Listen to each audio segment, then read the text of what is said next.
সব দিকেই green green. ও কত সুন্দর নাজারা। আমি অনেক দিন পরে এখানে এসেছি। আর এই যে এরা ছুটাছুটি কেন করছে, তোমাদের দাদাভাইও এদের সঙ্গে লেগে গিয়েছে।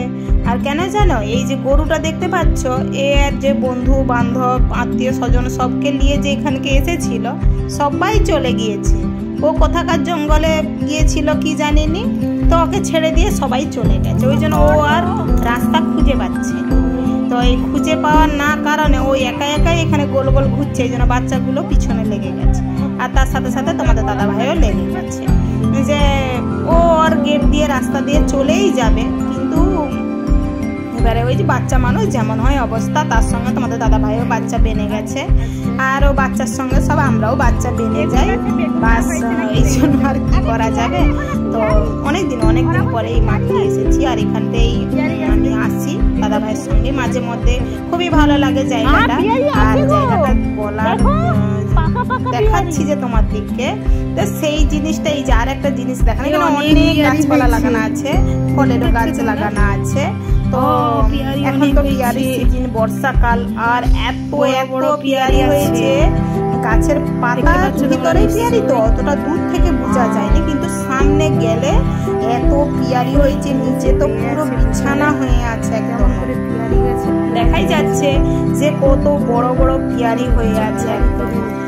আর পুরো মানে এত হয়ে আছে, দেখে খুবই সুন্দর লেগেছে। আর আমি তো লোভ সামলাতে পারিনি, আমি পাড়তে লেগে গেলাম যে না, আর এত বড় থোলা চট নিয়ে গিয়েছি পাড়ার জন্য।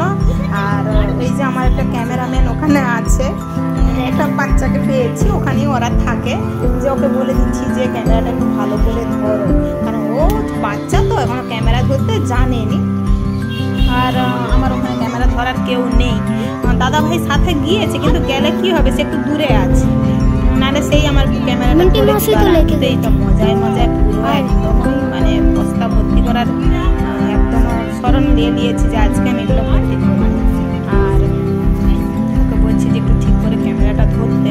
আর এই যে পাকা পাকা পিয়ারি দেখতেই পাচ্ছ। আর এত পিয়ারি কি নিবো নি। আর এই যে জঙ্গলগুলি, এখানে পুরোই জঙ্গল, সাইডটা দেখতেই পাচ্ছ তোমরা যে জঙ্গলে পুরোই ভরা একদম। আর এখানে কিন্তু সাপও আছে, যেমন আমাদের দেশে ঘরে জঙ্গলে সাপ থাকে না, এখানেও সাপ আছে। এটা গ্রাম টাইপের তো। আর পুরো গ্রামকেই আমি এসে গিয়েছি, পাঞ্জাবের গ্রাম। তো এই তো গ্রাম কিছু সেরকম নয়, আরো গ্রাম আছে যেখানে দেখলে খুবই সুন্দর সুন্দর। তো আর এইখানে এত মশাও আছে, প্রচন্ড মশা, এতই মশা। আর আমি তো পিয়ারি তুলেই যাচ্ছি, পাকা কি পোকা কিছু আর চোখে দেখা হচ্ছে নি, যে পিয়ারি আমাকে নিতে হবে।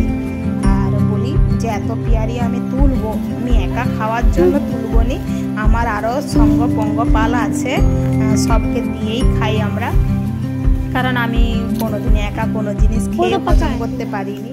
আমার যে কোনো জিনিস মনে হয় যে আমি যেটা একটা পিয়ারিকে চারজন যদি আমরা ভাগ করে খাই, সেরকম যে আমি একা তো আর এই পিয়ারিটা খাবো না, আরও মানুষ আছে সবকে করে দেওয়া হবে। তো আমি দেখো না থোলাটাকে নিয়েই কত, তুমি শুধু দেখো যে এতই আমি পিয়ারি পেরে ফেলেছি, তবু আমার মন হচ্ছে নি। আমি আবার পিয়ারির কাছকে চলেই গিয়েছি যে আমি আরো দুটি ব্যাগে করে নিয়েই যাবো। আর দাদাভাই ওই দিক দিয়ে আমাকে ডাকছিল, তো বেগুন গাছের গোড়ায় যেতে হবে। আর এই বেগুন গাছগুলো বলি তোমার দিকে, বেগুন গাছ পুরো 1 বছর পুরানো বেগুন গাছ। তো বেগুন আমি তুলছি হাতে করে, যে দেখাচ্ছি। বেগুনগুলো কি বলতো অতটা সুবিধা নেই, যেহেতু পুরানো গাছ হয়ে গেছে, তো না গাছের পাতাগুলো পুরোই পোকা হয়ে গেছে। আর কি করব, কিন্তু এ থেকে আমার দিকে বেগুন ঘরকে নিয়ে আসতে হবে। আর এগুলো দাদাভাই তুলে আগে থেকে নিচে রেখেই দিয়েছে, কারণ বেগুনটা আমি পছন্দ করি, যে কারণ বেগুনের মশলা দিয়ে রুটি খেতে কত ভালো লাগে। আর আমরা এগুলো খেয়েছি, তো সেই জন্য ভালো লাগে। আর ওখান থেকে এসেই যে তোমার দিকে আর একটা কিছু জিনিস দেখাচ্ছি, কাঁঠাল গাছটা। এই কাঁঠাল গাছটা না আমি লাগিয়েছি জানো, আজ থেকে কমসে কম 4 বছর পুরানো এই কাঁঠাল গাছ। তখন বীজে ফেলিয়েছিলাম। আর তখন আমরা এখানে চাষ করতাম, কারণ আমরা যেখানে থাকি এখানে এত সবজি কিছুই পাওয়া যায়নি, শাক সবজি নিজের দিকে যদি চাষ করে খাই তো তাহলে মিলে। আর নাহলে এখানে মানে কি বলবো, মাছ মাংস সবজি অনেক কষ্ট। বাঙালিরা যারা থাকে তারাই জানে যে এখানে খাওয়া দাওয়ার কি পাওয়া যায়। তো ওখান থেকে বেরিয়ে তো চলে এসলাম, এসে এই দিকে একটা কাজও আছে। আর এই যে গোবরের পাহাড়, ও আমাকে তো দেশের কথা এতই মনে হচ্ছে, কিন্তু কিছুই মানে কি করব, দেখে না জায়গাটা খুবই ভালো লেগেছে। যে আমাকে সেই ছোটোবেলায় যেরকম মায়েরা গরুর গোবর ঘাঁটতো, আর সেই ছোটোবেলার কথাই মনে হয়ে যাচ্ছে, যে গোবর যেখানেই দেখা হয় ছোটোবেলার কথা মনে হয়ে যায়। আর আমাদের তো গ্রামেই মানুষ, আর গ্রামের মানুষ আমরা, যেহেতু ঘরে গরু গোবর এইসবের পিছনে আমাদের মানুষ হওয়া, তো সেই জন্য এইসব আমাদেরকে দেখলে খুবই ভালো লাগে। আর এই যে দাদা ভাই কী করবে, রাস্তা খুঁজে পাচ্ছে না, কোন দিক দিয়ে ওই মানে মাঠের একটু ধারকে যেতে হবে, ওখানে কাজ আছে, কিন্তু ও রাস্তাটা একটু সেরকম বাগাতে পারছে না। কেন বলো তো, এখন তো বর্ষাকাল, তো বর্ষাকালে এতই মানে নোংরা হয়ে গেছে, নালির জল, তারপরে এই যে গরুর গোবর দিয়ে রাখছে, সেটা কোনো ব্যাপার না, গোবরের উপর দিয়ে যাওয়া যাবে, কিন্তু গোবরের ওই পারে পুরো না জল জল জমে আছে, নালির জল পুরো জমা হয়ে গেছে। তো সেই জন্য রাস্তাটা খুঁজে পাওয়া যাচ্ছে না, যে কোন দিক দিয়ে কিভাবে যাওয়া যাবে। তো সেই জন্য দাদা ভাই এদিকে ওইদিকে একটু দেখছে, এদিকে একবার ওদিকে একবার, ঘুরে ফিরে দেখতে দেখতে যে ওইদিকে তো যেতে হবে, আর কোথায় যাবো দেখাবো, কারণ ওই মাঠের দিয়ে আমার দিকে যেতে হবে।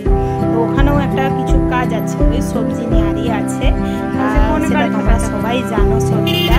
আর এই ওইটাও দাদা ভাই লাগিয়েছে, তো সেইটা লাগানোই হোক আর যাওয়া। এটা ঘর থেকে অনেকটাই দূরত্ব, কমসে কম ঘর থেকে 3 কিলোমিটার দূরত্ব। আমরা যেখানে এই যে দাঁড়িয়ে আছি, কিন্তু মাঝে মাঝে এই যে মনকে ঠিক রাখার জন্য বা একটু আধটু ওই গ্রামের দিকে আমরা যাই মাঝে মধ্যে। আর দাদা ভাই একটু একটিবার দিয়ে একটু বলছি যে আমি সামনের দিকে চলে যাই, আর আমি বলি হ্যাঁ তুমি যাও, আমি একটু পিছন পিছন হেঁটে হেঁটেই যাচ্ছি, কোনো ব্যাপার নেই, তো সামনেই তো।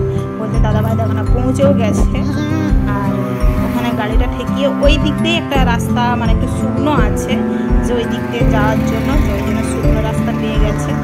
তো আমিও ভাবলাম তো আমি পিছনে পিছনে যাবো। প্রথমে দাদা ভাই বলেছিল তোমাকে আসতে হবে না, তুমি এখানে দাঁড়াও, কিন্তু আমার মন টিকছে না, যে আমি তো যাবই, যে আমাকে ভালো লাগে যেতে, আমি ওইখানকে যাব। তারপরে এই যে দেখলাম যে একটা আন্টি এখানটায় বসে আছে, ঘাস ছেড়ছে, তো ভালো লাগছে যে আন্টিটা বসে আছে। তো আমি আন্টিটাকে আর আওয়াজ করলাম নি, তো সাইড থেকে আমি চলে গেলাম। ভেবেছিলাম আন্টিটার সাথে একটু বসে গল্প করব, কিন্তু কি বলতো, ওখানে দাদাভাই ফটফট করে সামনে চলে যাচ্ছে, কিন্তু আমি পিছনে আছি। আর কি বলতো, ভিডিও বানাতে বানাতে অতটা হাঁটা যায় নাকি, অতটা হাঁটা যায়নি, ছেলে মানুষ লম্বা লম্বা পা ফেলাচ্ছে, একা মানুষ চলে যাচ্ছে। আর এই যে আমি চলে এসেছি আস্তে আস্তে গুড়ি গুড়ি পা করতে করতে। কোথায় দেখতে পাচ্ছ, সসনা ফুল, সসনা ফুল দিতে হবে, সসনা ফুলের সবজি করে খাওয়ার জন্য। তো আমাকে খুবই ভালো লাগে, তো সসনা ফুলটা আমাকে ভালো লাগে। পাতা কেন, ফুল কেন। আর আবার এটা জানো তো, নতুন শুনলাম সসনা পাতার পরোটা হয়, তো আমি তো সত্যি শুনেও আমার একটা অবাক লাগলো যে সসনা পাতারও পরোটা হয়, কি জানি আমি প্রথম শুনলাম। আর হচ্ছে এবারে আমাদেরকে এই সসনা পাতা পেড়ে আমার দিকে বাড়ি যেতে হবে, অনেক টাইম হয়ে গেছে, এখান থেকে বেরিয়ে এসেছি। তো সকলকেই বলি ভিডিওটা কেমন লেগেছে অবশ্যই জানাবে, লাইক কমেন্টস আর সাবস্ক্রাইব করে দিবে।